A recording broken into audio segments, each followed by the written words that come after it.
Hello dear listeners, welcome to our channel, where history meets the soft embrace of sleep.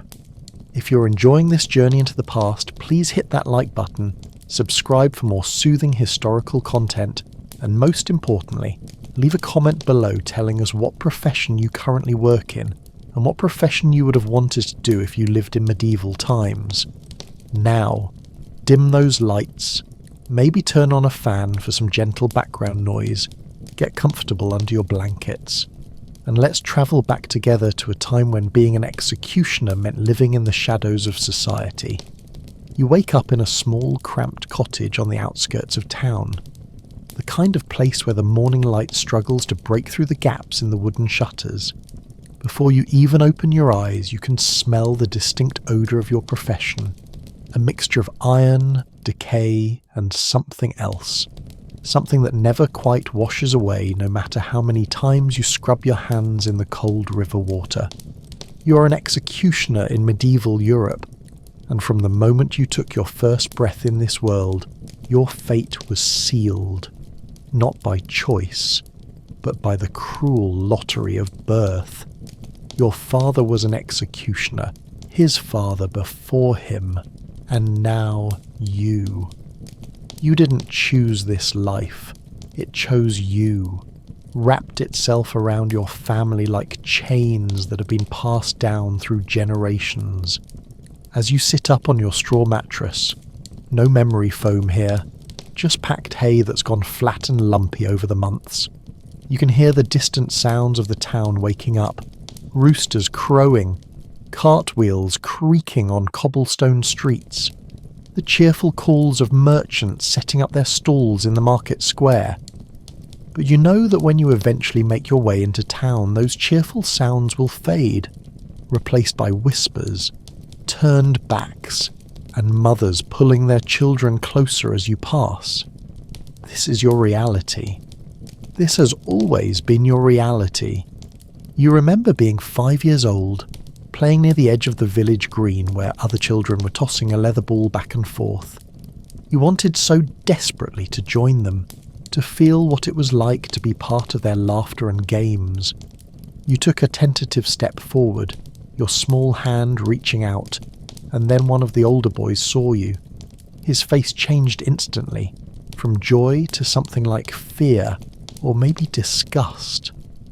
The words came out with venom, and suddenly all the children scattered like sparrows, leaving you standing there alone, your outstretched hand grasping nothing but air. That was the first time you truly understood what you were. Not a child, not a person, but something other, something tainted. Your mother tried to comfort you that night, her rough hand stroking your hair as you cried into her lap. The words felt hollow even then. How could people need you and despise you at the same time?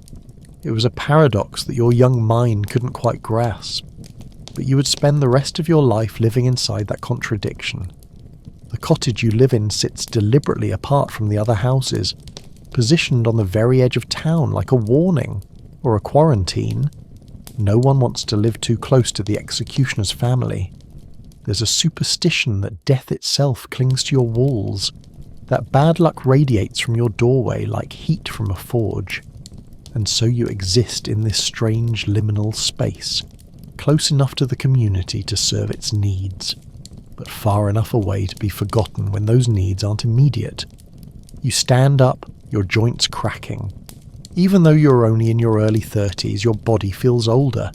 The work you do, the psychological weight of it ages a person in ways that have nothing to do with years.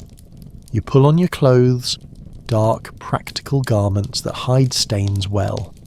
This is important because your work is messy. Blood has a way of getting everywhere, no matter how careful you try to be. And while other people can scrub out a wine stain or mud from their Sunday best, the stains you acquire carry a different kind of permanence, a different kind of judgment. As you dress, you think about the task ahead of you today. There's an execution scheduled for noon in the town square. A man convicted of theft. He stole a loaf of bread and a wheel of cheese from a merchant. In a just world, perhaps this crime wouldn't warrant death. But you don't live in a just world.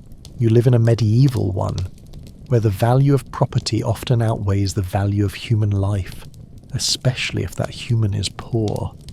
Your job isn't to question the sentence. Your job is to carry it out. You are the arm of justice, the sword of the law. At least that's what they tell you. But before the execution, you have other duties, the less glamorous, more degrading aspects of your profession that no one talks about when they speak of executioners. You're also responsible for maintaining the town's sanitation in ways that would make a modern person recoil. The sewers, such as they are, need regular cleaning. And guess who gets that job? Not the baker, not the blacksmith, certainly not the priest. No, it falls to you, the person already considered unclean. Why not make him literally wade through filth? You grab a wooden bucket and a long pole with a curved hook on the end, tools of your secondary trade, and you make your way through the grey morning toward the section of town where the waste channels run beneath the streets. The smell hits you before you even arrive, a thick, cloying stench that coats the inside of your nostrils and throat. You've been doing this for years, but you never quite get used to it. Some smells are too primal, too fundamentally wrong for the human body to ever accept them. You descend into the narrow trench where wastewater, and let's be honest, much worse than water, flows sluggishly toward the river. Your boots, already stained and worn, sink into the muck. You begin the process of clearing blockages, pulling out accumulated debris, broken pottery, dead rats, rags, things you'd rather not identify. It's disgusting work. It's degrading work.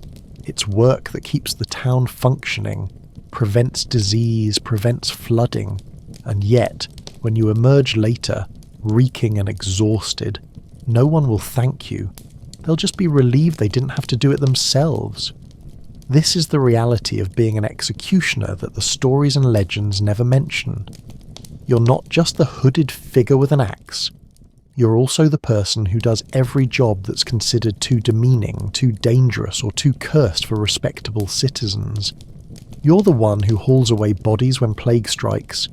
You're the one who tortures prisoners when the authorities need confessions. You're the one who cleans up after the violence of justice has been served.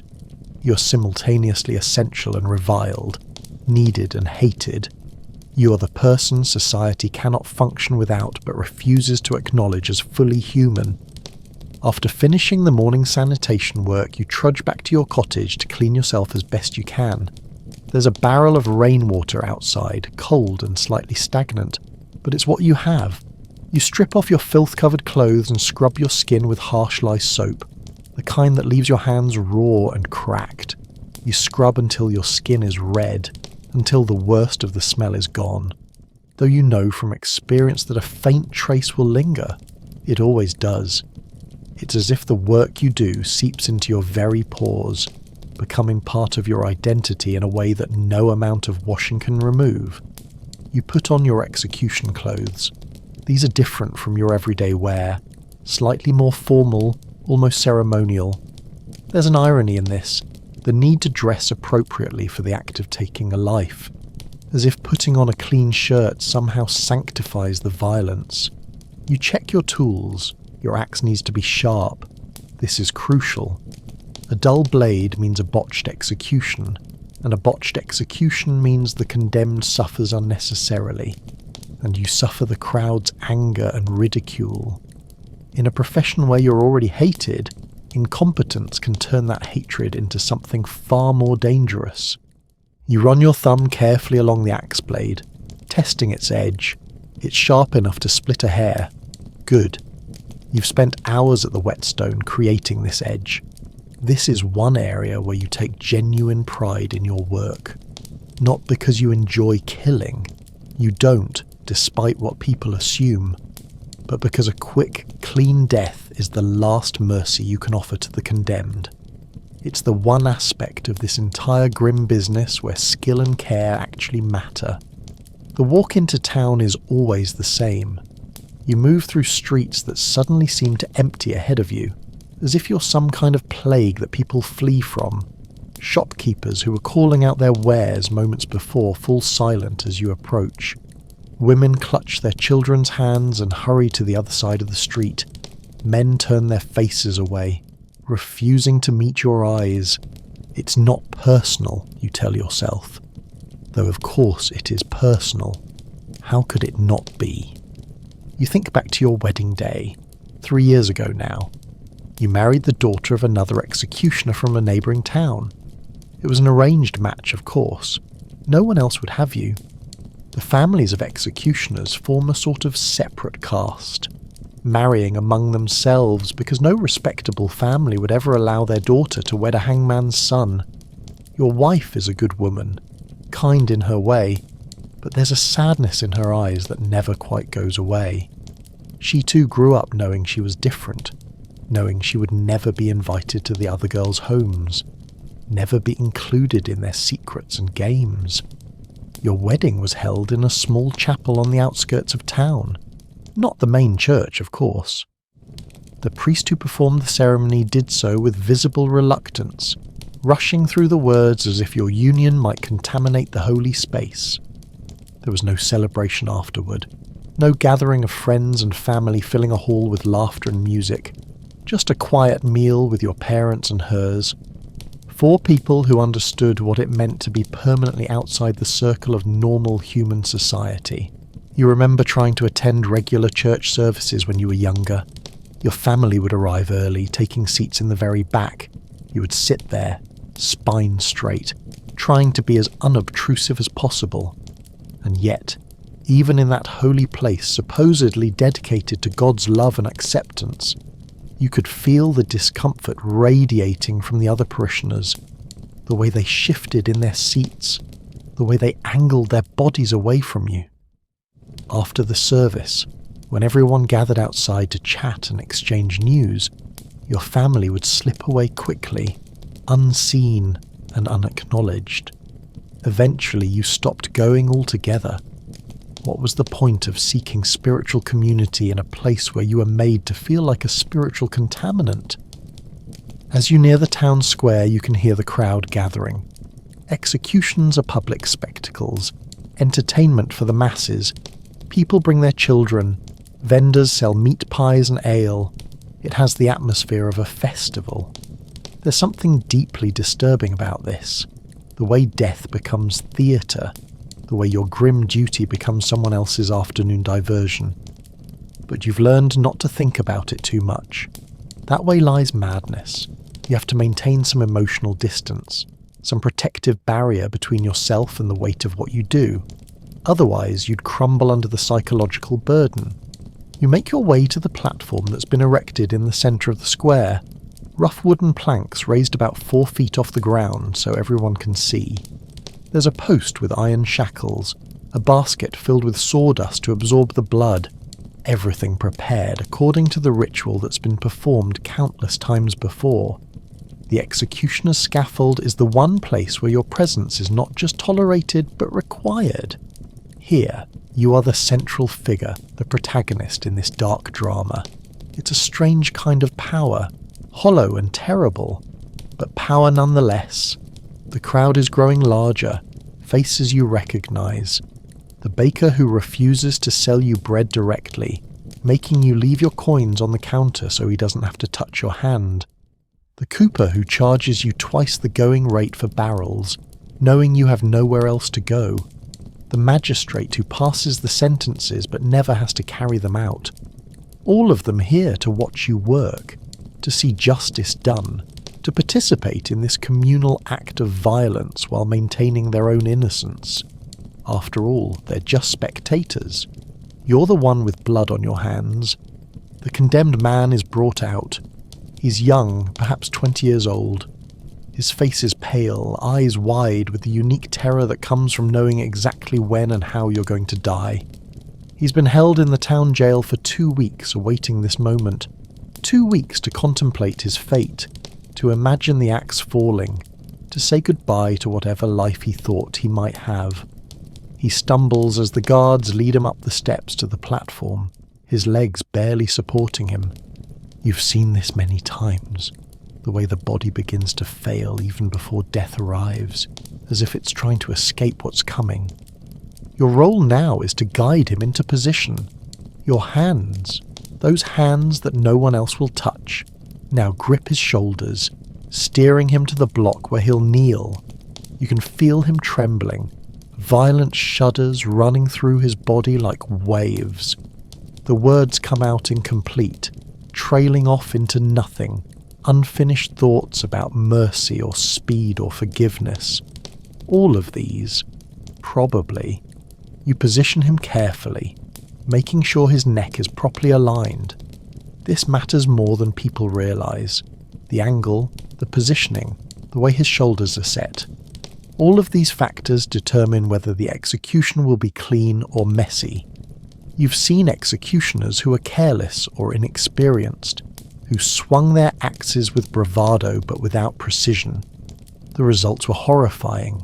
Multiple blows required, the condemned in agony, blood everywhere, the crowd turning from entertained to nauseated, and the executioner, already hated, becoming an object of even greater contempt. You step back, lifting the axe. It's heavy, a solid weight of iron and wood that requires both strength and control. The crowd falls silent, that peculiar hush that comes over people when they are about to witness death. You can hear the wind, the distant cry of a bird, the condemned man's ragged breathing. Time seems to slow down, to stretch out into something viscous and strange. You swing. The axe falls. The blade cuts through flesh and bone with a sound that's both wet and sharp. A sound you'll never be able to adequately describe but will hear in your nightmares for the rest of your life. The man's body slumps forward, his head falling into the waiting basket. Blood sprays in an arc, spattering the sawdust, the platform, your clothes, your face. For a moment, there's absolute silence. And then the crowd erupts. Some people cheer, some turn away, some simply nod with satisfaction, as if they've just witnessed a particularly effective piece of craftsmanship. You stand there, axe still in hand, blood dripping from the blade.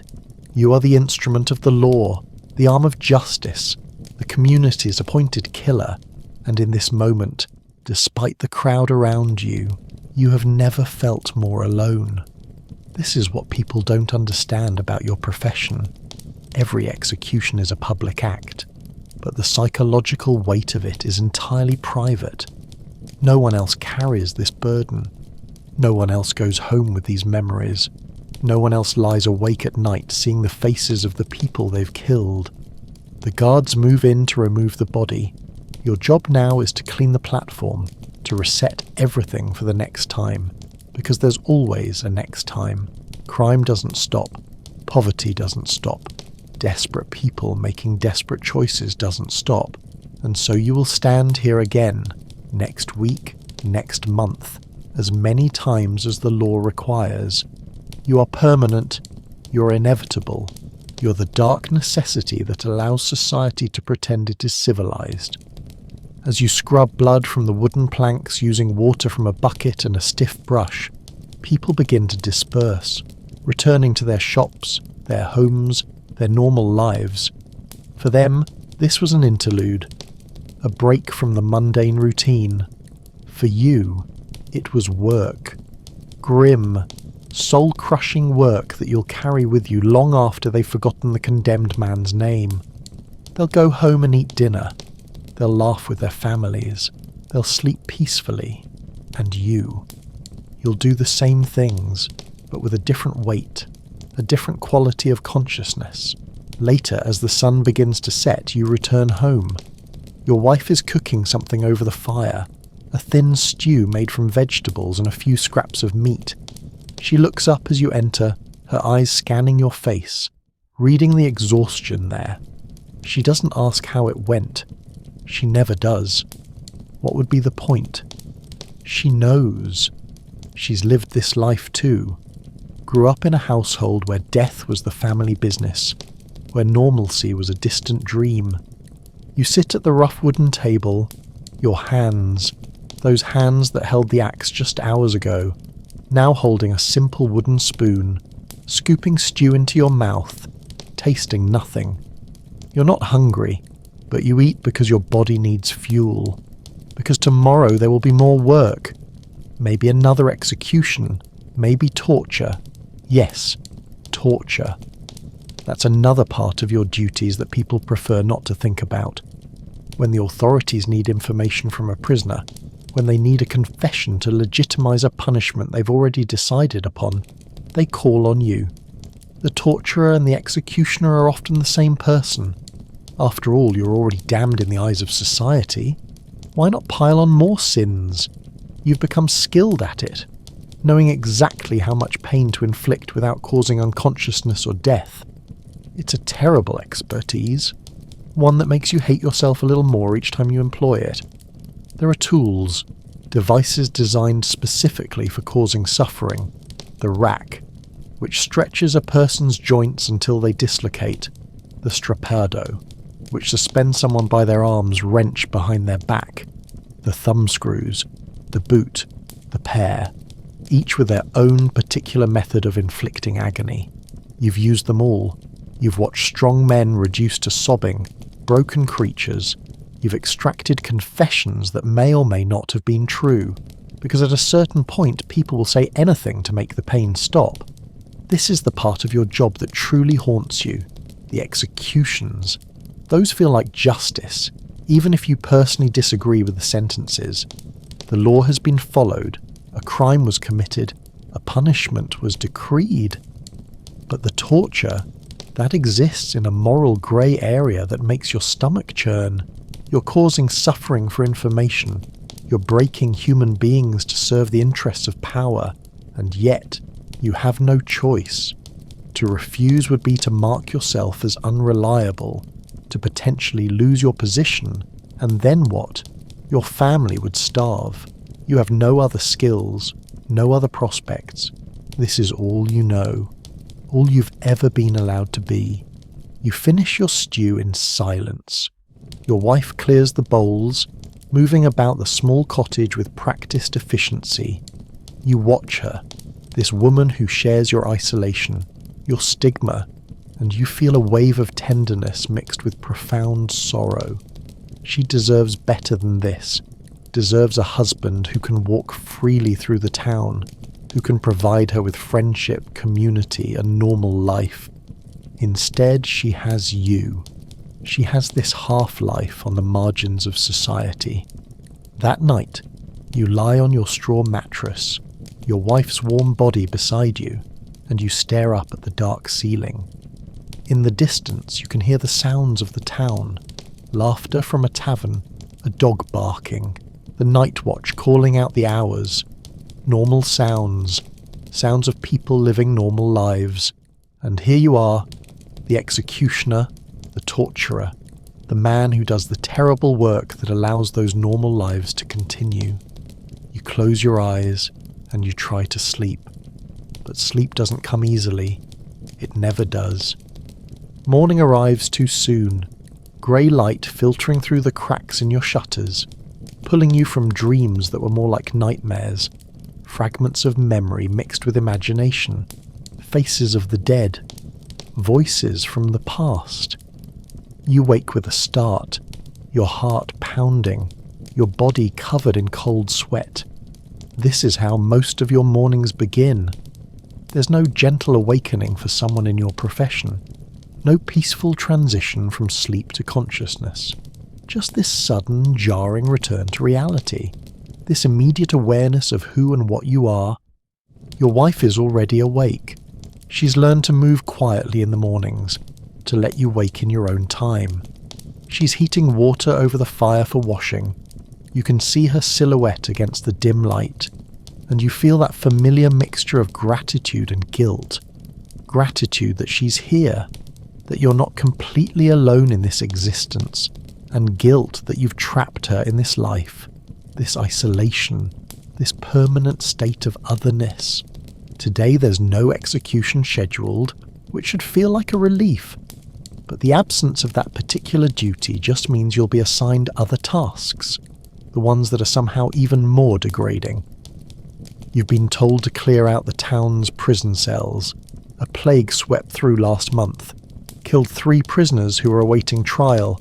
Their bodies were removed, but the cells remain contaminated, filthy, disease-ridden.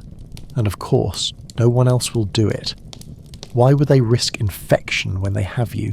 The executioner, the person already considered unclean, the perfect candidate for dangerous, disgusting work. You dress in your oldest clothes, garments so stained and worn they're barely recognisable as clothing anymore. You'll burn these afterward if possible. You wrap a cloth around your nose and mouth. It won't do much to protect you from disease, but it might filter out the worst of the smell. You gather your tools, a shovel, a brush, buckets, lime for disinfecting. The same tools you use for other aspects of your grim profession, and you set out into the dawn. The prison is located beneath the magistrate's building, a series of stone cells that are more like tombs for the living. Damp, dark, airless spaces where prisoners are kept in conditions that would be considered cruel even by medieval standards, which is saying something. You descend the narrow stone steps, the air growing colder and more foul with each step. At the bottom, the smell hits you like a physical force. Human waste, rotting straw, disease, death, all mixed together into an atmosphere that seems almost solid. The first cell, the door hangs open. Inside you can see where the body was, a dark stain on the stone floor, fluids that have soaked into the porous rock. The straw that served as bedding is black with filth, crawling with vermin. In one corner, there's a bucket that was meant for waste, but it's overflowed long ago. You stand in the doorway for a moment, steeling yourself, and then you enter.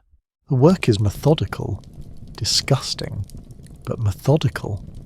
You rake out the fouled straw, shoveling it into sacks that you'll have to haul away and burn. You scrub the floor with harsh lye and sand, trying to remove the stains, though you know some marks are permanent. You chase out the rats, dozens of them, their eyes gleaming in the dim light from your lantern. They've been feeding well in this place of death and neglect. You work for hours, cell after cell, each one a testament to human cruelty and indifference. As you work, you think about the strange irony of your position.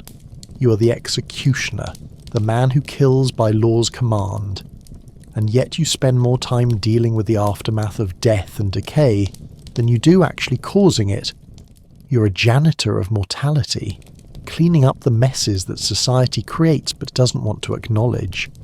The actual executions, those dramatic moments on the scaffold, those probably account for less than 10% of your actual work. The rest is this, endless, degrading labour in the shadows. By midday, you've finished the worst of it. The cells are cleaner, though they'll never be truly clean. You've burned the foul straw in the prison courtyard, watching the flames consume the disease-ridden material. You're covered in filth, your clothes soaked with sweat and worse. Your hands are raw from the harsh soap and constant scrubbing. Every muscle in your body aches. This is the reality of your profession. Not the dramatic figure in black on the scaffold, but this, a man covered in filth, doing work that no one else will do, being paid a pittance for his trouble. You make your way to the river to wash, not the town well, of course. You're not allowed to use the communal water source.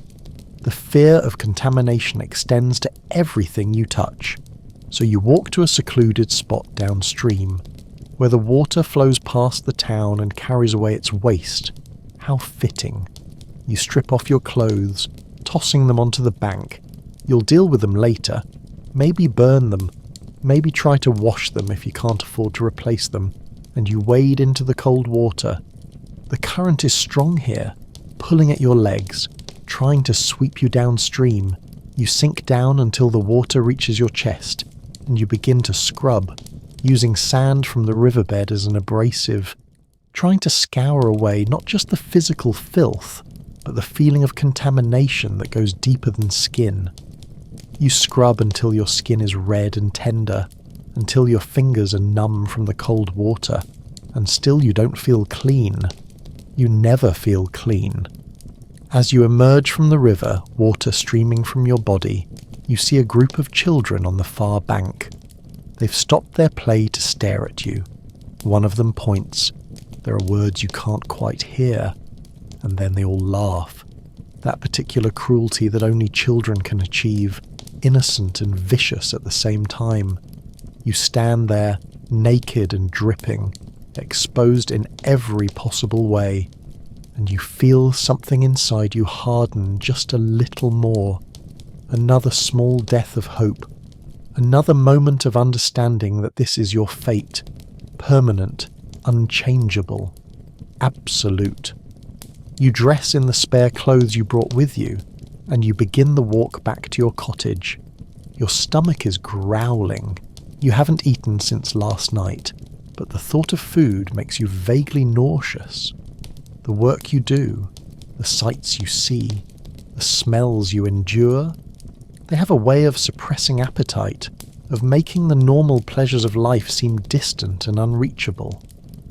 When you arrive home, your wife has prepared a simple meal: bread, cheese, some dried fruit. She takes one look at you and her expression softens with concern. The plate moves toward you across the table. You sit. You eat mechanically, tasting nothing. Your mind is elsewhere, lost in thoughts that circle endlessly like carrion birds.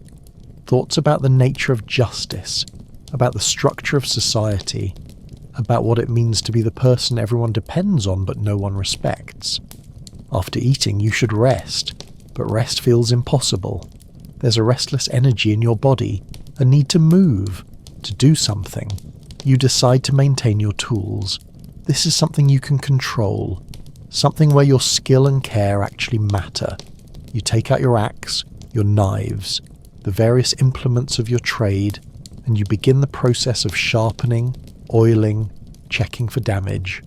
The axe is your primary tool, the symbol of your profession. It needs to be perfect. A good executioner takes pride in his blade. It's one of the few areas where society acknowledges your expertise, even if grudgingly. You've heard stories of executioners who became famous for their skill, who could behead someone so quickly and cleanly that the crowd would gasp in appreciation. It's a strange kind of fame, built on proficiency in killing. But for someone in your position, even this dark recognition is something. You run the whetstone along the blade, the rhythmic scraping sound filling the cottage, back and forth, back and forth. There's something meditative about the process, something that quiets the chaos in your mind. For these moments, you're not thinking about death or decay or the weight of your profession. You're just focused on the blade, on creating the perfect edge, on mastering this one small aspect of your life. Your wife sits nearby, mending a shirt by the light from the window. This is your domestic life, such as it is. Two people bound together by circumstance and mutual exile, sharing this small space on the edge of society. You glance at her occasionally, watching her needle move in and out of the fabric, her face concentrated on her work, and you wonder what she thinks about, what dreams she might have had before this life claimed her. The questions remain unspoken, floating in the quiet air between you. Evening comes slowly, the light fading gradually from bright afternoon to grey dusk. You finish with your tools, storing them carefully in their designated places. Everything has its place in your small world, perhaps because so little of your life is actually under your control. At least here, in this cottage, you can maintain some sense of order, some illusion of mastery. There's a knock at the door. Unusual. People don't typically visit the executioner's home. You open it to find the magistrate's clerk, a young man with a nervous disposition and the permanently harried look of someone who works for a demanding master. The words come quickly. not quite meeting your eyes. There's a woman accused of witchcraft. She needs to be examined and interrogated. Tomorrow morning, the magistrate requires your services. Your heart sinks. Witchcraft accusations are the worst. They're almost always baseless, driven by superstition, personal grudges, or the need for a scapegoat when crops fail or children sicken. And the interrogation, you know what that means. Torture. You'll be expected to extract a confession from this woman, to hurt her until she admits to impossible crimes, consorting with demons, casting evil spells, causing supernatural harm. The understanding settles heavy in your chest. The clerk nods, clearly relieved to have delivered his message and eager to leave your presence. He hurries away into the gathering darkness, and you close the door, leaning your forehead against the rough wood. Your wife has heard the exchange. She remains silent, but you can feel her sympathy, her shared dread. That night, sleep is even more elusive than usual. You lie in the darkness, thinking about tomorrow, about the woman you'll be forced to torture. You don't even know her name yet, don't know what she's supposed to have done, but you already feel the weight of it, the knowledge that you'll be the instrument of her suffering. You tell yourself it's not your choice, that you're just following orders, but these rationalizations ring hollow even in your own mind. You think about the concept of justice, how it's supposed to be blind, impartial, fair, but from where you stand, from your position at the very bottom of the social hierarchy, justice looks less like a virtue and more like a weapon, a tool that the powerful use to maintain their power and the comfortable use to maintain their comfort. The people you execute, they're almost always poor, desperate, driven to crime by circumstances beyond their control. The wealthy, the connected, they rarely end up on your scaffold. Their crimes are forgiven, their sins overlooked. Justice, you've learned, is not blind. It sees very well indeed. It just chooses to look in certain directions. Dawn arrives, pale and cold. You rise feeling as if you haven't slept at all. Your body is heavy, your mind foggy, but duty calls, always duty. You dress, you eat a few bites of bread though your stomach rebels, and you make your way through the grey morning toward the magistrate's building, toward the cells beneath it where the accused woman is being held. The magistrate is there, a portly man with the comfortable face of someone who's never known real hardship. He's dressed in fine clothes, his hands soft and uncalloused. This man will decide the woman's fate, will pronounce judgment, will order her execution if he deems it necessary, but he won't do any of the actual work. That's your job. You are his instrument, his means of enforcing will without dirtying his own hands. The instructions come with that tone of personal affront. The woman refuses to confess. You will question her using whatever methods necessary. The need for admission of crimes hangs in the air, so that justice can be properly served. The words sound rehearsed, automatic, devoid of any real consideration for what they actually mean. You descend once again into the cells, your footsteps echoing on the stone stairs. At the bottom, the guards lead you to a cell where the accused woman is being held. She's middle-aged, thin, her face gaunt from lack of food and the terror of her situation. Her hands are bound, her clothes torn and dirty. She looks up as you enter, and the fear in her eyes is like a knife to your chest. She knows who you are, knows what your presence means. The words come hoarse and broken, denials of witchcraft, of wrongdoing, appeals to belief that fall on ears that cannot afford to listen. But what you believe is irrelevant. You're not here to determine guilt or innocence. You're here to extract a confession. This is the terrible machinery of medieval justice. Accusation leads to imprisonment.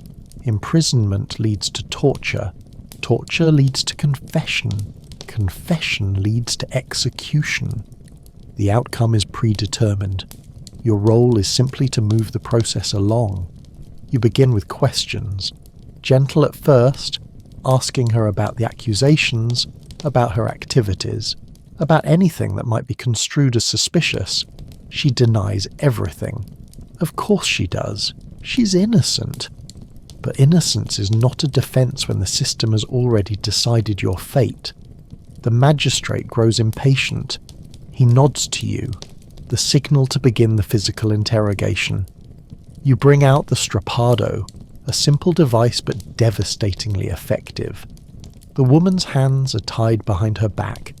A rope is attached to her bound wrists. She's lifted off the ground, her full body weight hanging from her arms wrenched backward and upward. The pain is immediate and excruciating. Her shoulders begin to dislocate, the ligaments tearing. The sounds that follow echo off the stone walls, sounds that will echo in your nightmares. You've done this before, many times, but it never gets easier, never becomes routine. Each time you feel something inside you dying a little more, some essential part of your humanity eroding away like stone underwater. You tell yourself you're just doing your job, just following orders, but you know these are the excuses of cowards, of people who refuse to take responsibility for their actions. The woman is sobbing now, the words tumbling out desperate and incoherent, offers to agree to anything, to make the suffering cease. And there it is, the moment when the human spirit breaks, when the need to escape pain becomes more powerful than the desire to tell truth. This is what torture does. It doesn't reveal truth. It manufactures confession. It creates the narrative that the authorities want to hear. You lower her down. She collapses on the stone floor, her arms hanging at unnatural angles, her breath coming in ragged gasps. The magistrate steps forward, his face showing satisfaction. The admission to witchcraft is confirmed. It's not really a question, more like a confirmation of what he already believed. The woman nods, tears streaming down her face. Agreement to everything, whatever they want to hear. The magistrate appears pleased with the outcome, pleased that the system has worked as intended. He turns to you with new instructions. Prepare her for execution. Tomorrow at noon in the town square. He leaves, climbing the stairs back to his comfortable office, back to his normal life, leaving you here with the broken woman and the weight of what you've just done. You want to offer something, some explanation that you had no choice, that you're trapped in this role just as much as she's trapped in hers. But what would be the point? Words wouldn't heal her shoulders, wouldn't save her from tomorrow's execution, wouldn't change anything about the fundamental injustice of this entire situation. So you remain silent. You signal to the guards to take her back to her cell, and you gather your tools, preparing to leave this place that feels more like hell than any prison. As you emerge into daylight, such as it is, grey and overcast, you feel nauseated. Your hands are shaking, not from physical exertion but from the psychological toll of what you've just done. You've tortured an innocent woman, forced her to confess to crimes that exist only in superstition and fear, and tomorrow you'll execute her. You'll stand on that platform with your axe, and you'll take her life, completing the circle of this terrible injustice. You walk through the town, barely seeing where you're going, moving on autopilot toward your cottage. People avoid you as always, stepping aside, turning away, but today you barely notice.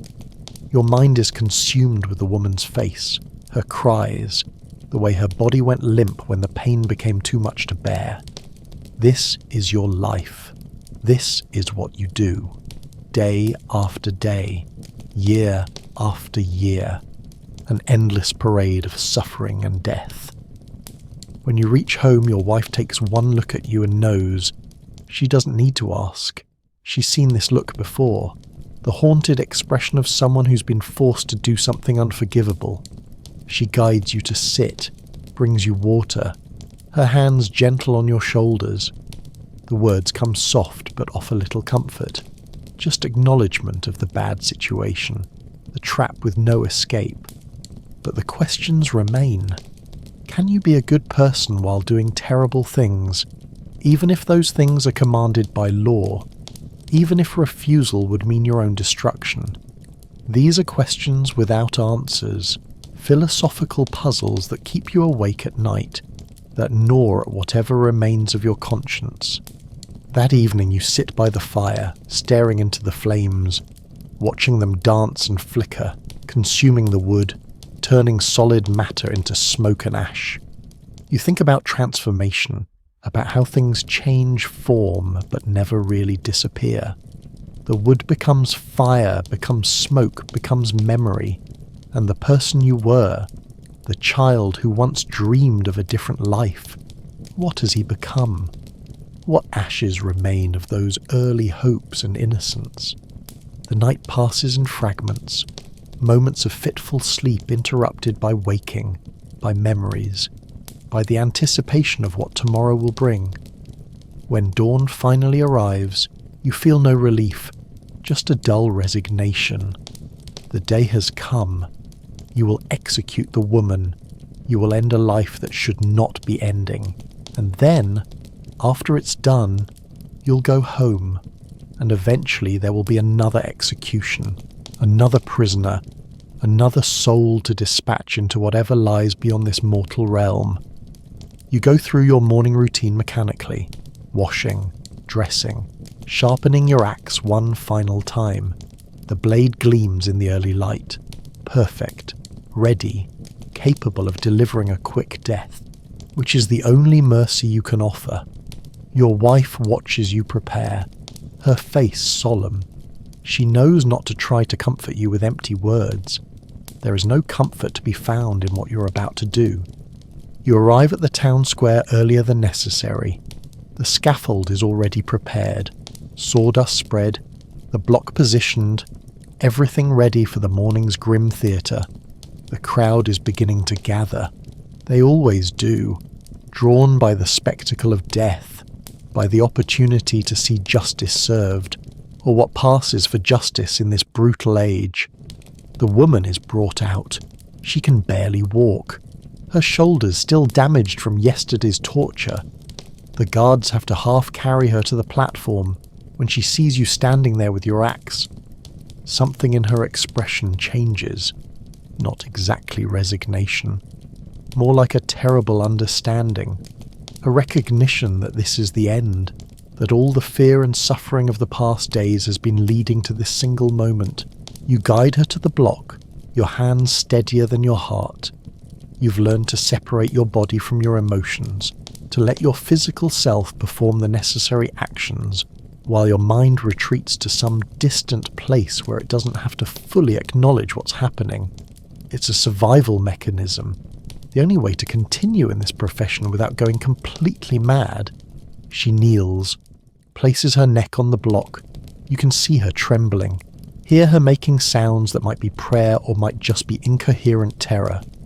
The crowd falls silent, that familiar hush, and you raise the axe, feeling its weight, its terrible purpose.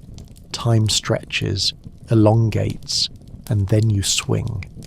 The blade falls true, one clean stroke. Her body slumps, her head rolls, and it's done.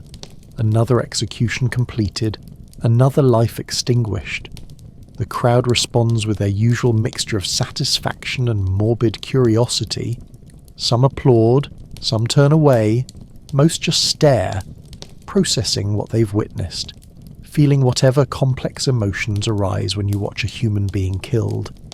You stand there, blood on your clothes, on your hands, on your face. You're the executioner, the killer sanctioned by law, the man who makes society's violence possible, and in this moment, despite the crowd around you, you are utterly alone, trapped inside a role that defines and confines you. that shapes every aspect of your existence. The cleanup is routine by now. You've done it so many times, removing the body, scrubbing the blood, resetting everything for the next time. The crowd disperses, going back to their lives, their homes, their comfortable distance from the violence they've just witnessed and tacitly approved. You work methodically, not thinking, just doing, because thinking leads to questioning, and questioning leads nowhere good. Later, much later, you return home. The day is nearly done, the sun setting in a sky streaked with red and orange. Your wife has prepared food, but you can't eat. Your stomach is clenched tight, rejecting nourishment. You sit at the table with your head in your hands, feeling the full weight of the day, of all the days that came before, of all the days still to come. The question forms itself without permission. How many more? How many more people will I kill? How many more lives will I take in the name of justice? The words hang in the air, not really seeking answers, just voicing the thought that's been growing in your mind. Your wife has no answer, because there is no answer. You will continue until you die or become too old to hold the axe, and then, if you have a son, he will take your place, continuing the family tradition, perpetuating this cycle of sanctioned violence and social isolation. This is the legacy you'll leave, not wealth or honour or happy memories, but this, a profession that someone must continue because society demands it. You think about the possibility of escape, of running away to some distant place where no one knows who you are or what you've done. But where would you go? How would you survive? You have no other skills, no other prospects. And beyond that, there's a darker truth. You've become the role. The executioner isn't just what you do, it's what you are. It's seeped into your identity so completely that you're not sure there's any you left separate from the profession. The days continue, one bleeding into the next. Sometimes there are executions, sometimes torture sessions, sometimes just the degrading maintenance work that keeps the town functioning. You settle into a kind of numb routine, not exactly accepting your fate, but no longer actively fighting against it. This is resignation, the slow death of hope, the acceptance that some lives are simply meant to be difficult, meant to be lived in the margins, meant to serve purposes that no one else wants to acknowledge. You notice yourself changing and becoming harder, more closed off, less capable of feeling the things you once felt. It's a protective mechanism, a way of surviving in a profession that would otherwise destroy you completely. But there's a cost to this emotional armour. You're becoming less human, more like the cold instrument of death that people already believe you to be. Your relationship with your wife becomes strained, not through any fault of hers, but because you're withdrawing into yourself, building walls that keep everyone out, even the one person who truly understands your situation. She tries to reach you, to maintain some connection, but you're drifting away, becoming a ghost in your own life. One morning you wake to find her crying, quiet tears that she's trying to hide. The question forms and the answer comes soft but devastating, about losing you, about how you're here but not really here anymore, about becoming a shadow. Her words cut deeper than any blade, because you know they're true. You can feel it happening, the slow erosion of whatever made you human, whatever made you capable of love and connection and hope. The profession is consuming you, turning you into nothing more than your function, the executioner, the killer, the man who does what no one else will do. You try to fight against it, to maintain some sense of self beyond your role. You take walks in the forest outside town, seeking solace in nature, in places where you're not defined by your profession, where you're just another creature moving through the world. The trees don't judge you, the birds don't flee from your presence, the stream doesn't refuse to let you drink from it. Here, for brief moments, You can almost feel like a normal person. But these respites are temporary, always. You must return to town, return to your duties, return to being the executioner, the mask you wear, the role you play. It becomes harder and harder to remove, until eventually you realize it's not a mask anymore. It's your face. You are the thing you pretended to be. There are moments of unexpected kindness that catch you off guard. A child, too young to understand the social rules about avoiding you, waves and smiles as you pass. Before her mother can stop her, she runs up and hands you a wildflower she's picked. The offering comes with pure cheerfulness, completely innocent, completely unaware of what you represent. Her mother quickly pulls her away, apologizing nervously, but you stand there holding the flower, this small gift, this tiny gesture of uncomplicated human warmth, and you feel something crack inside you, some frozen place beginning to thaw. You keep the flower, placing it in a cup of water in your cottage, watching it slowly wilt and die over the following days. It becomes a metaphor, doesn't it? This brief moment of beauty and innocence, inevitably fading, dying, leaving behind only dried petals and the memory of what was. But even in its death, even as a dried husk, it remains precious to you. Evidence that somewhere, someone, even a child who didn't know better, saw you as worthy of a gift. The years pass, and you notice your body aging in ways that seem accelerated. Your hands develop a tremor, your back aches constantly, your joints protest every movement. You're only in your 40s, but you feel ancient, worn down not by time, but by the weight of what you carry. Every execution, every torture session, every degrading task, they've accumulated in your body like sediment, hardening into something heavy and permanent. You start to wonder about death, your own death, what it will be like. Will there be judgment afterward? Some cosmic reckoning where you'll have to answer for all the lives you've taken, all the suffering you've caused. You were following orders, doing your job. But will that matter? Will God, if there is a God, understand the impossible position you were in? Or will you be condemned, sent to whatever hell exists for those who killed even when commanded to do so?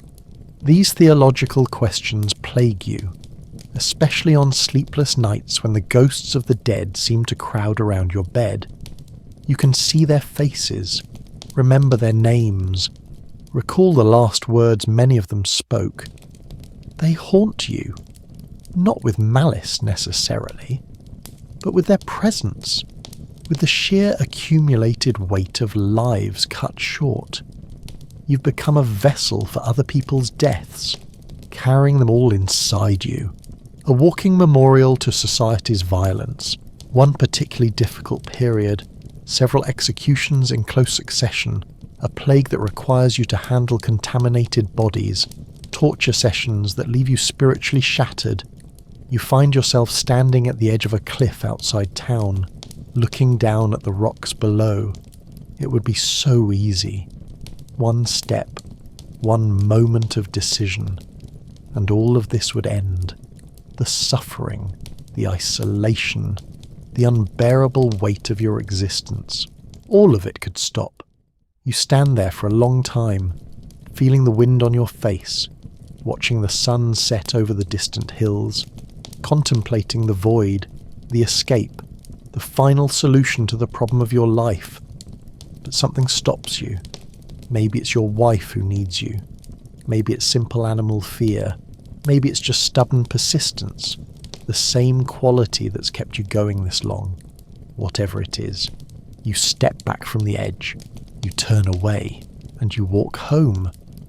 That night the words come unbidden, about the cliff, about the temptation. She holds you while you cry, really cry, for the first time in years. She doesn't try to fix anything or offer hollow reassurances. She just holds you, sharing your pain, bearing witness to your suffering, and somehow, that's enough. not to make things better, but to make them bearable, to remind you that you're not completely alone, that someone sees you, really sees you, beyond the role and the stigma and the horror. The town changes slowly around you. New buildings go up, old ones fall down. Children you remember being born grow into adults. People die and are replaced by new people, but you remain constant, the eternal executioner, the unchanging fixture on the margins of society. You become like a landmark, as permanent and unremarkable as the town well or the market square. The executioner, always there, always available when needed, always performing his dark duty. You develop a reputation of sorts. Other executioners in neighbouring towns know your name, respect your skill with the blade. In the strange fraternity of those who kill for the state, you're considered accomplished. But this recognition brings no joy. What does it mean to be good at killing? To have people admire your ability to efficiently end lives? It's a hollow pride, an achievement that only highlights the tragedy of your existence. Sometimes travellers pass through town who don't know who you are, who see you just as another person. They might nod in greeting, ask for directions, engage in casual conversation. These moments are bittersweet. You get a glimpse of what normal human interaction might feel like, the simple pleasure of being treated like everyone else. But it never lasts. Someone always tells them who you are, and then their expression changes. They make excuses to leave, they back away, and you're alone again, reminded of your permanent outsider status. You think about the concept of justice often, what it means, whether it's even real or just a story people tell themselves to feel better about the violence they commit. You've seen so many people executed, some guilty of real crimes, some guilty only of being poor or different or inconvenient to those in power. Where's the justice in that? Where's the moral foundation that supposedly supports the entire legal system? You remember a young man, barely more than a boy, executed for stealing a horse. He needed the horse to flee from a lord who was abusing him, forcing him to work without pay, beating him regularly.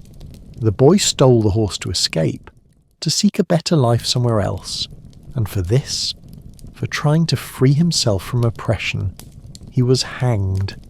You pulled the lever that opened the trapdoor.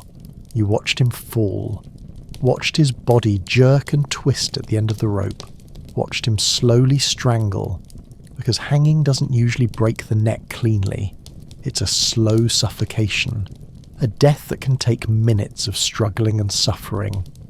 That execution haunted you for years, still haunts you, because it crystallized everything that's wrong with the system you serve. The boy was the victim, but he became the criminal. The lord who abused him faced no consequences, continued his life of privilege and cruelty. And you were the instrument that enforced this injustice, that killed the victim to protect the victimizer. How do you make peace with that? How do you carry that knowledge and continue functioning? Your wife becomes pregnant. This should be joyful news, but instead it fills you with dread. If it's a boy, he'll be expected to follow in your footsteps, to become an executioner like his father, to inherit this curse that's been passed down through generations. You lie awake at night, your hand on her swelling belly, feeling the life growing inside, and you pray. Despite your doubts about God, you pray that it will be a girl, that your child might have a chance at a different life. But prayers, it seems, are not answered, or at least not in the way you hope. Your wife gives birth to a son, a healthy boy with strong lungs and your dark eyes. You hold him, this tiny person, and you feel simultaneous joy and despair. Joy because he exists, because he's yours, because in his small face you can see possibility and potential. Despair because you know what his future holds. He will grow up isolated, shunned by other children. marked from birth by his father's profession, and eventually, when you're too old to continue, he'll take up the axe, he'll stand on the scaffold, he'll become what you are. You try to be a good father, to give your son whatever childhood you can manage within the constraints of your situation. You teach him things, how to whittle wood, how to identify different plants, how to read. Yes, you can read. Your father taught you, believing that an executioner should be educated, should understand the law he enforces. It's one of the few gifts you received from your own father, and now you pass it on. But you can't protect him from the reality of what he is, what he'll become. The other children avoid him, just as they avoided you. Mothers pull their sons and daughters away when he approaches the village green.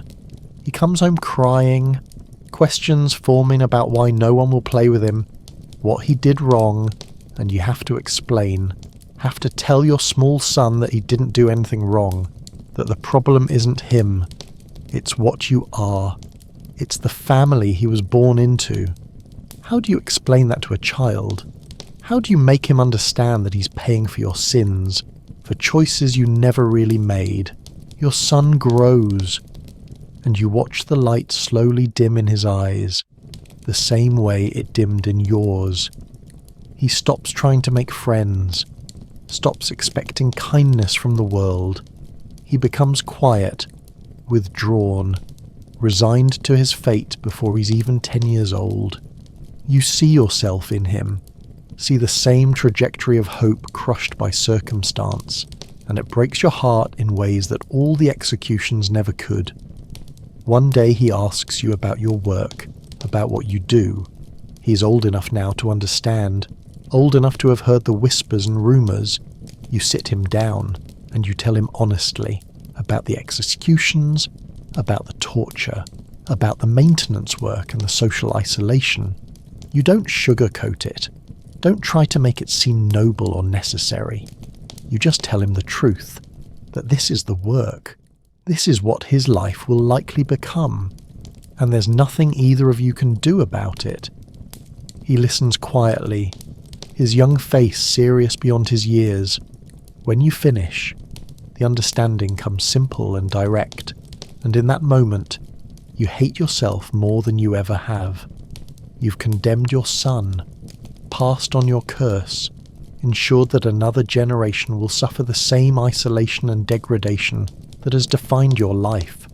This is your legacy, not honour or achievement, but inherited suffering.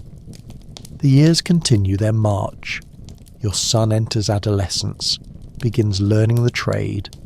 You teach him how to sharpen the axe, how to position the condemned, how to swing with precision. He learns quickly, has a natural aptitude that should make you proud but instead fills you with sorrow. He's good at this work, this terrible work. And what does that mean for his soul, for his future? You notice your hands shaking more frequently now. The tremor that started years ago has worsened. Your vision isn't as sharp as it once was. Your body is failing, worn down by decades of this grim labour. You know your time as the executioner is coming to an end. Soon your son will fully take over, will become the town's primary executioner, will step into the role that has defined and destroyed you. There's a final execution you perform. An old man convicted of murder. He killed his neighbour in a dispute over land boundaries. It's your last time on the scaffold, your last swing of the axe. You don't know it's your last time as you do it. That realization will come later, but in the moment, you perform the execution with the same careful precision you've always employed. One clean stroke, a quick death. The only mercy you've ever been able to offer. Afterward, as you're cleaning your tools, putting everything away, you feel a strange sense of finality, of completion. Your son is watching, learning, ready to take over.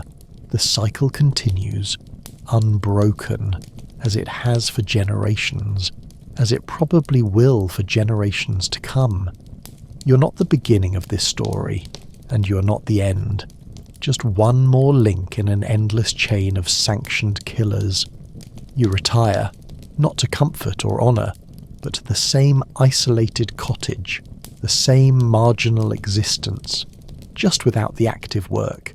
Your son handles the executions now, and you sit by the fire and remember all the faces, all the deaths, the accumulated weight of a lifetime spent killing. You've become a living ghost, haunting the edges of a town that never wanted you but always needed you. Your wife grows old beside you, her face lined with years of worry and sorrow, but her eyes still hold kindness, still see you as more than your profession. She's been your anchor, your connection to humanity, the one person who never treated you as contaminated or cursed. You hold her hand, these two old people who've lived an entire lifetime in exile, and you feel gratitude mixed with regret. Gratitude for her presence, regret for the life you couldn't give her. One winter evening, as snow falls softly outside, you sit by the fire telling your son stories, not about executions or torture, but about small moments of beauty you've witnessed over the years. A sunrise that took your breath away, a bird singing in spring, the wildflower a child once gave you. These moments, scattered through a life of darkness, have sustained you, reminded you that beauty exists even in the bleakest circumstances.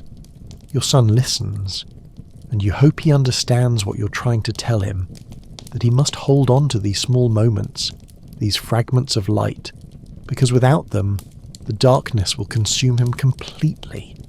The work will hollow him out, turn him into nothing but his function, unless he can remember that he's still human, still capable of seeing and feeling beauty, still more than the role society has forced upon him.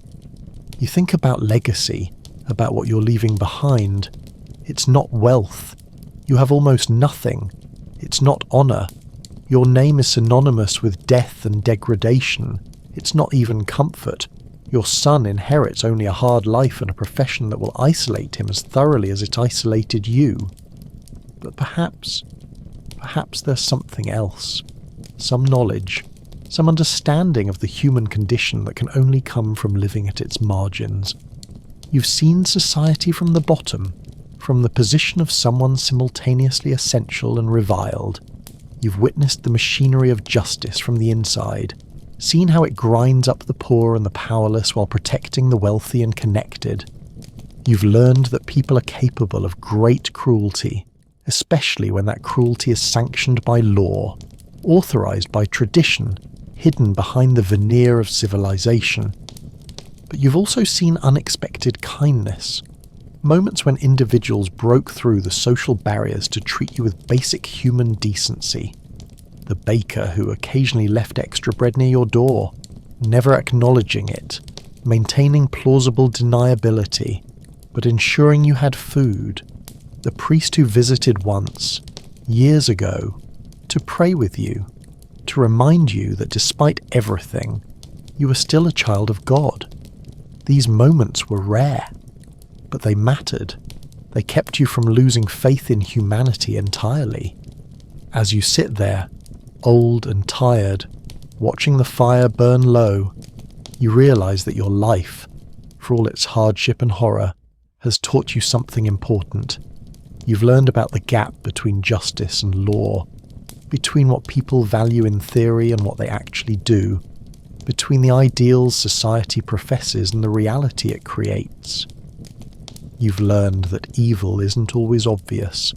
Sometimes it's wrapped in robes of righteousness, carried out in the name of order and tradition. Your wife brings you a blanket, tucking it around your shoulders with gentle hands. The observation comes soft, about being tired, and you are so tired. Tired in ways that have nothing to do with physical exhaustion, tired of carrying the weight of so many deaths, tired of being the outsider, tired of the endless, grinding sameness of your isolated existence. But there's also a strange peace that comes with age, with knowing that your active time is over. that you've survived, that you're still here despite everything that tried to break you.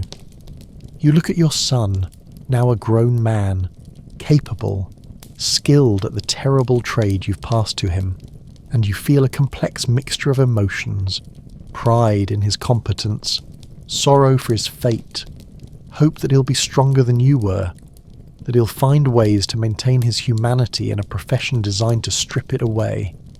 You want to tell him so many things, to give him wisdom that might make his path easier. But you know that some lessons can only be learned through living, through direct experience of the pain and isolation. The words come one evening. Advice about remembering that he's more than his work, that they'll try to define him by what he does, try to reduce him to nothing but the executioner, but he's a person, a full human being with thoughts and feelings and worth, instructions not to let them take that, not to let the role consume who he is. He nods, but you can see in his eyes that he doesn't fully understand yet. How could he? He hasn't lived it long enough, hasn't felt the slow erosion of self that comes from years of being treated as other, as less than, as contaminated. But he will learn, just as you did, just as your father did before you. This is the inheritance that gets passed down through generations of executioners, not wealth or status, but knowledge of what it means to be essential and despised in equal measure. The seasons turn. Winter becomes spring, becomes summer. Your health continues to decline.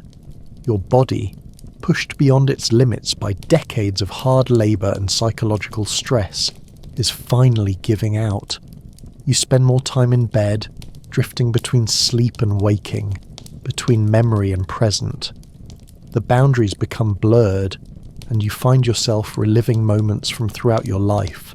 The first execution you witnessed as a child, the faces of people you killed, the times you wanted to quit but couldn't, the small joys that sustained you through the darkness. Your wife sits beside you, holding your hand. Sometimes she reads to you from books you've acquired over the years. Sometimes she just sits in silence. Her presence a comfort, a reminder that you're not alone, that you've never been completely alone even in your isolation. She's been your companion through this difficult life, and as your time draws to an end, you're grateful, so grateful that you had her beside you. You think about death, your own approaching death, with less fear than you expected. After spending a lifetime delivering death to others, it seems almost appropriate that you should face it now yourself. There's a symmetry to it, a completion of the circle. You wonder if the people you killed are waiting on the other side, if there will be some kind of reckoning. You've spent years worrying about this, but now, at the end, you feel mostly resignation. What will be, will be. You did what you had to do to survive, to feed your family, to fulfill the role that circumstances forced upon you. One night, as you drift in and out of consciousness, you have a vision. Or maybe it's a dream. Or maybe it's something else entirely. You see all the people you executed are standing together in a grey space. They're not angry, not accusing, just present, witnesses to your life and work. And somehow, in this vision or dream, you understand that they know. They understand that you were trapped too, that you were another victim of the same system that killed them. There's no forgiveness exactly, but there's understanding, acknowledgement of the impossible situation you were all in. You wake from this vision with tears on your face. Your wife wipes them away gently. The question comes about what you saw. You try to explain, but words feel inadequate. How do you describe this sense of release? This feeling that maybe, the burden you've carried all these years is finally lifting, that the dead don't hate you, that they understand. Your son comes to visit, bringing his young daughter with him. Your granddaughter, she's small, maybe 4 years old. with bright eyes and an open face not yet marked by understanding of what her family represents. She climbs up onto the bed beside you, presenting a flower she picked. The offering comes with pure cheerfulness, and you hold this flower, this echo of another flower given to you years ago by another innocent child, and you smile, a genuine smile, perhaps the first in years. You realize that this child, your granddaughter, will grow up in the same isolation that marked your life and your son's life. She'll learn to be avoided, to be other.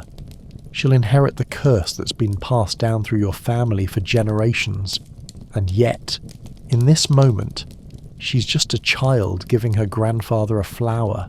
There's something perfect about this, something that transcends the darkness of your profession and the weight of your legacy. The response comes weak but genuine. Gratitude for the beauty, and it is. This simple wildflower, this gesture of uncomplicated love from a child who doesn't yet know to hate you. It's the most beautiful thing you've ever received. More valuable than any payment or recognition or honor, because it's given freely, without judgment or fear or contamination. It's pure. The days pass, and you find yourself letting go, releasing the grip you've maintained on life for so long. You're tired, so very tired, and the idea of rest, of finally being able to stop, becomes increasingly appealing. You fought so long, struggled so hard just to survive, to maintain some small shred of dignity and humanity in a profession designed to strip both away. And now, finally, you can stop fighting, you can rest. Your wife senses this, the change in you, the readiness to depart. She doesn't try to hold you back. The permission comes soft near your ear about letting go, about having done enough, about having carried it long enough, about being able to rest now. And so, on a quiet morning in early autumn, with the leaves just beginning to turn gold and red, with your wife's hand in yours and the sound of your granddaughter's laughter drifting through the window, you do let go. You release your hold on this difficult life, and you slip away. The executioner dies. Just another death among the thousands that have marked your life and career. But this one, finally, is your own. Your son buries you in the small plot reserved for executioners and their families, separate from the main cemetery, of course. Even in death, the segregation continues. There's no elaborate funeral, no gathering of mourners, no priest offering eloquent words about your life and virtues. Just your immediate family, standing in the grey morning, watching as your body is lowered into the ground, returning to the earth from which you came. Your wife stands at the graveside long after the others have left, staring down at the freshly turned soil, thinking about the life you shared, the decades of isolation and hardship, but also the moments of tenderness, the quiet evenings by the fire, the way you held her hand in the darkness, the times you made her laugh despite everything. She mourns, not just for your death, but for the life you never got to live, the person you might have been if circumstances had been different. Your son takes over fully now, becoming the town's executioner, carrying on the family tradition. He thinks of you often, remembers your lessons, your warnings, your attempts to prepare him for this life. He understands now, with the clarity that only comes from experience, what you were trying to communicate. He feels the isolation, the weight of the work, the slow erosion of hope, and he tries to hold on to his humanity, just as you advised, tries to find those small moments of beauty and meaning that make the darkness bearable. Your granddaughter grows up, and just as you feared, she learns what her family represents. She experiences the same rejection you did, the same isolation, the same understanding that she's different, marked, other. Questions form about why they're hated, why everyone avoids them, and her father tries to explain, just as you once explained to him about duty and necessity, about society needing someone to do the dark work while simultaneously despising the person who does it. But something is changing, slowly, imperceptibly at first, but changing nonetheless. The world is moving forward, evolving. Ideas about justice and punishment are beginning to shift. There are voices, still small and marginalized, but growing. That question whether execution is truly justice, whether torture really serves any legitimate purpose, whether a society should be judged by how it treats not just its best citizens but its worst ones. These changes won't come in your granddaughter's lifetime, probably not even in her children's lifetime, but they're beginning. The seeds being planted that will eventually grow into a different kind of world, one where executioners are no longer necessary, where the role that defined and destroyed your family for generations will finally become obsolete, extinct, a relic of a more brutal age. And so your story ends, not with triumph or vindication, not with the world recognizing your humanity or apologizing for how you were treated, but simply with death, with the quiet cessation of a difficult life. You were born into a role you didn't choose. You lived that role as best you could given impossible circumstances. You passed it on to your son because you had no other choice, and then you died. This is not a heroic narrative, not an inspiring tale of overcoming adversity. It's just life, lived at the margins, in the shadows, by someone society needed but refused to acknowledge as fully human. The moments of genuine connection with other human beings, rare as they were, became treasured memories you'd replay in your mind during difficult times. That merchant who'd once treated you fairly, who'd taken your money without flinching and wished you good day. That child who'd smiled at you before their mother pulled them away. That noble who'd once acknowledged your skill with something approaching respect. These tiny moments of basic human decency were like water in a desert, sustaining you when everything else seemed unbearable. You'd remember them and think maybe there was more to life than hatred and isolation, even if you rarely experienced it. The legacy you'd leave behind was something you thought about increasingly as you aged. Your children would remember you, certainly, but what would they remember? A father who did horrible work but provided for his family. A father twisted by his profession into something hard and cold. You hoped they'd understand that you'd done your best in impossible circumstances, that you'd tried to be good despite a profession that made goodness difficult. But you feared they'd remember only the blood and the isolation, the nightmares and the fear, the legacy of shame you were passing down to another generation.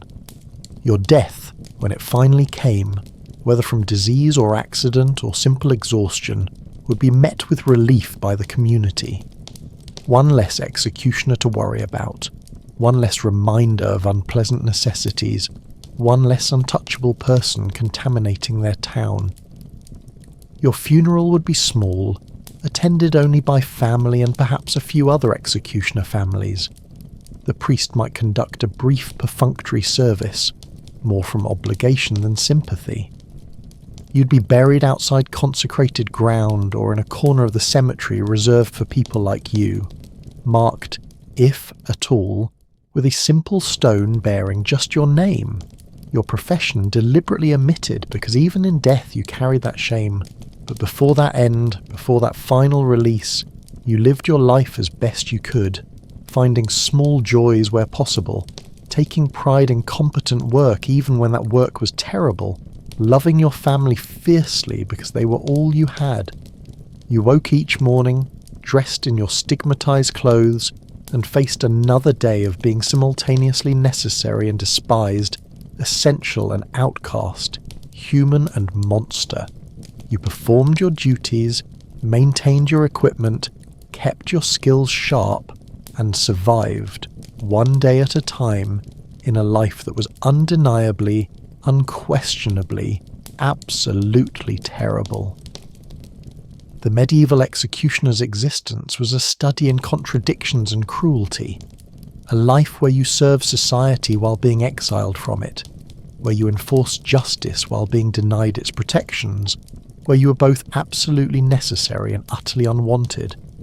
Modern people, comfortable in their beds with their memory foam mattresses and their social mobility and their freedom to choose careers, can barely imagine such an existence. But for you, for the executioner waking up each morning in your cramped house on the village outskirts, this was simply life. The only life you'd ever known. The only life your children would know. Generation after generation of social death punctuated by moments of actual death that you administered with professional competence and private anguish. And now, as you lie in your own comfortable bed, in your own time, with your own choices and freedoms, perhaps you can appreciate what you have, the social connections and opportunities and basic human dignity that medieval executioners could never dream of achieving. Perhaps you can drift off to sleep grateful that you live in a time and place where your profession doesn't define your humanity, where mistakes don't result in mob violence, where you can walk through town without people fleeing, where your children's lives aren't predetermined by your occupation. Sleep well, knowing that while history is endlessly fascinating, there are many, many eras where you would not want to actually live, and medieval times as an executioner ranks very high on that list of historical situations best appreciated from a comfortable, safe distance. The economic uncertainty of your profession created constant stress. Executions weren't regularly scheduled events. They happened when crimes were committed and legal processes concluded. You might go months without work, living on savings that were always inadequate, taking on the degrading side jobs that came your way, worrying constantly about feeding your family. Then you might have a busy period, multiple executions in quick succession, and you'd work frantically, earning as much as possible, knowing feast would be followed by famine. This cycle of scarcity and relative plenty was exhausting, made long-term planning impossible, kept you always on edge. Your relationship with your own mortality was complicated by your profession. You thought about death constantly, professionally, but when you contemplated your own death, you faced unique fears. Would you receive proper burial, or would you be treated like the criminals you'd executed, dumped in unconsecrated ground? Would a priest attend you in your final moments, or would even that comfort be denied? Would your death be mourned by anyone outside your immediate family, or would the community celebrate the passing of another executioner? These questions haunted you, adding another layer of anxiety to a life already burdened with more than most people could bear. The possibility of making mistakes in your work was a constant source of anxiety, because mistakes in execution were very public and carried serious consequences. A botched beheading, requiring multiple strokes, was humiliating for you and torture for the condemned. A hanging where the rope broke would force you to string them up again, doubling their suffering. These mistakes could get you beaten by angry crowds, could cost you your already precarious position, could mark you as incompetent even within the small community of executioners. So you were meticulous, obsessive almost, about your preparations, double and triple checking everything, because you couldn't afford errors. The few executioners who managed to gain some measure of respect, usually through decades of flawless service and some personal charisma that overcame social prejudice, were legendary figures in executioner communities. You'd hear stories of these men, how they commanded professional respect if not social acceptance, how they'd negotiated better pay or conditions, how they'd managed to achieve some small dignity in an undignified profession. These stories gave you something to aspire to, a hope that maybe, just maybe, you could improve your situation, could achieve some recognition for your skill and professionalism. But for every legendary executioner, there were 100 anonymous ones who lived and died in obscurity and shame, and you understood that you'd probably be among the latter. The superstitions surrounding executioners were numerous and varied by region. Some people believed executioners had magic powers, that they could curse or bless, that their touch could heal or harm.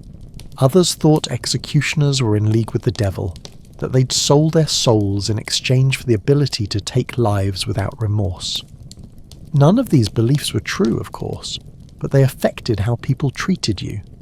Some would seek you out for charms or spells, believing you had supernatural knowledge. Others would make signs against evil when you passed, believing you could curse them with a glance. You were just a person doing a terrible job, but folklore had transformed you into something more and less than human. The moments of genuine connection with other human beings, rare as they were, became treasured memories you'd replay in your mind during difficult times. That merchant who'd once treated you fairly, who'd taken your money without flinching and wished you good day. That child who'd smiled at you before their mother pulled them away. That noble who'd once acknowledged your skill with something approaching respect. These tiny moments of basic human decency were like water in a desert, sustaining you when everything else seemed unbearable. You'd remember them and think maybe there was more to life than hatred and isolation, even if you rarely experienced it. Let yourself relax now. Let the tension drain from your body. Let your breathing slow and deepen. The executioner's story is done. That terrible life has been lived and ended centuries ago, and you are here, now, safe and comfortable and free. Let the darkness of medieval existence fade into the darkness of peaceful sleep.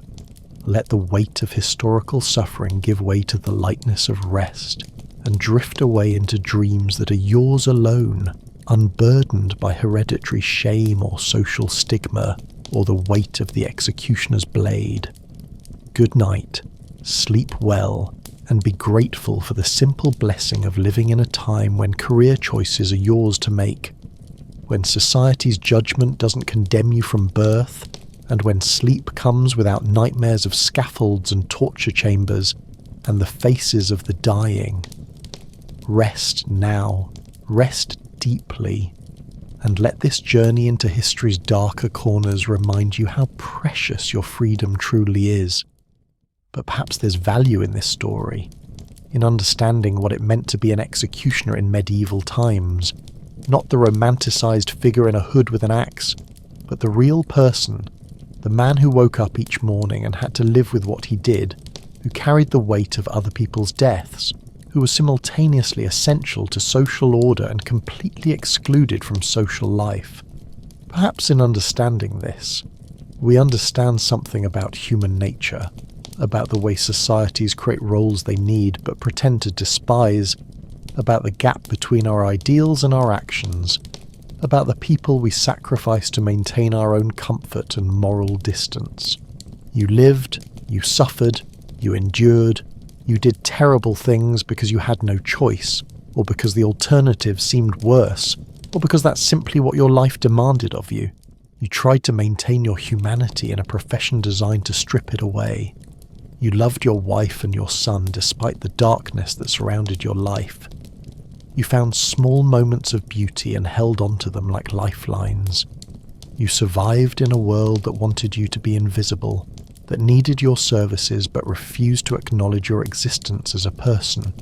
And now you're gone, buried in the outsider's cemetery, already beginning to be forgotten. Your name might survive for a generation or two, mentioned in passing when discussing the town's history, but eventually even that will fade. You'll become anonymous, just the executioner who lived here in such and such year, stripped of identity, reduced to your function, which is perhaps what you always were in the eyes of society.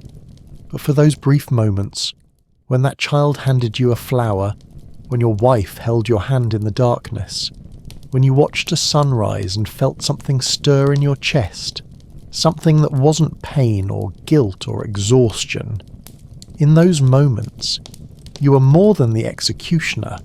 You were a person, a human being with feelings and worth and dignity. And maybe that's enough. Maybe those moments, scattered through a lifetime of darkness, maybe they're enough to redeem a life, to give it meaning despite everything, And so we leave you here, at rest finally, released from the burden you carried for so long. The world continues without you, your son taking up the axe, your granddaughter growing into awareness of what she is, the cycles continuing as they always have. But you're done, finished, complete, and whether there's judgment waiting beyond death, whether the people you killed are there to accuse or understand, whether God exists to weigh your soul, none of it matters now. You're at peace, and after a lifetime of anything but peace, that's everything. Sleep well, executioner, your work is done, your burden is lifted, your story, for what it's worth, has been told. Rest now, in the quiet earth, beneath the autumn leaves, beyond the reach of judgment and pain and isolation. Rest, and let the world continue its slow, painful, necessary evolution towards something better, something more just, something that no longer requires people like you to exist in its shadows, sleep, and dream of flowers. Good night.